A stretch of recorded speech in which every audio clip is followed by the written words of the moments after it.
Bonjour à tous. Nous vous proposons dans cette vidéo de vous présenter une forme scolaire de pratique en badminton qui s'inscrit dans un contexte d'établissement marqué par une mixité sociale et culturelle extrême. Face à des élèves très réticents pour se mélanger et travailler ensemble, l'équipe enseignante a choisi une activité du champ 4 pour travailler sur l'altérité, sur la reconnaissance de l'autre dans sa différence. L'enjeu éducatif étant de progressivement les amener à collaborer à la poursuite d'un objectif partagé dans un contexte d'opposition nécessitant de renverser un rapport de force en sa faveur. Cette séquence, la deuxième dans le parcours de formation de ces élèves de 3e, débute par un premier temps permettant de les classer en fonction de leur niveau de pratique afin de constituer des équipes de 2 plutôt équilibrées en associant par exemple le premier avec le dernier, le deuxième avec l'avant-dernier et ainsi de suite. La forme scolaire de pratique que nous vous proposons est véritablement le bain révélateur du niveau d'acquisition des compétences visées chez les élèves au plan moteur, méthodologique et social. Elle est organisée ici autour d'une double confrontation entre 2 équipes de 2 joueurs s'opposant sur 2 matchs de simple.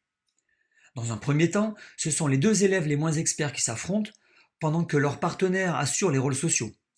Ils réalisent chacun 10 mises en jeu, puis c'est au tour des 2 experts de jouer, en poursuivant le score précédemment acquis, eux aussi sur 10 services, ce qui conclura ce premier match. Un temps d'analyse est alors proposé aux élèves pour qu'ils se concertent avec leur binôme afin de mettre en place ou d'ajuster les options tactiques. Appelé point presse, il vise à leur permettre de réguler leur pratique et attirera leurs attentions sur les 2 points suivants. En premier lieu, la qualité du climat dans lequel se déroule cette opposition, favorable ou non à l'implication sereine de chacun, condition des progrès moteurs. Compétences sociales qu'ils pourront mettre en valeur dans leur étoile de positionnement.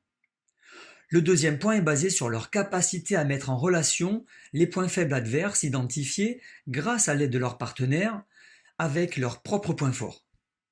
Ensuite, ces 2 équipes se rencontrent à nouveau dans un deuxième temps qui sera un dernier match qui clôturera cette épreuve.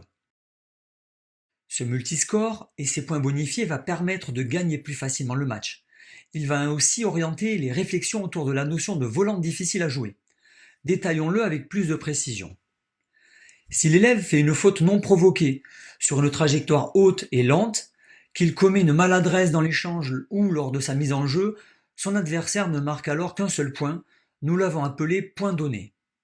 Si au contraire le point est gagné grâce à une intention tactique, visant à faire jouer intentionnellement un volant difficile à son adversaire, il marquera alors 2 points. Pour y parvenir, il peut l'obliger à jouer un coup en plus. Il peut aussi le mettre en crise de temps en le déplaçant en largeur, pour conclure sur un côté, ou en le déplaçant en profondeur. Enfin, il peut marquer 2 points s'il conclut l'échange en piquant directement le volant au sol. À noter que ce dernier score peut être doublé si cette intention fait partie du projet tactique et a été verbalisé auprès de l'arbitre avant le match. Cette forme scolaire de pratique nous a permis de vous présenter une démarche transversale aux activités du champ 4, dans laquelle c'est bien l'appréciation du rapport de force entre adversaires qui, une fois analysé, oriente vers les apprentissages à entreprendre pour devenir efficace. Son multiscore, en faisant émerger des besoins personnalisés, oriente les stratégies adaptatives des élèves vers les compétences attendues par l'équipe enseignante. Ils pourront alors réaliser des transformations motrices significatives et les situer dans une étoile de positionnement, témoignant de leurs progrès actuels et à venir. La séquence d'enseignement est alors organisée sous la forme d'un jeu de va-et-vient entre la FSP et des situations d'apprentissage plus ciblées, répondant aux problèmes identifiés par les élèves.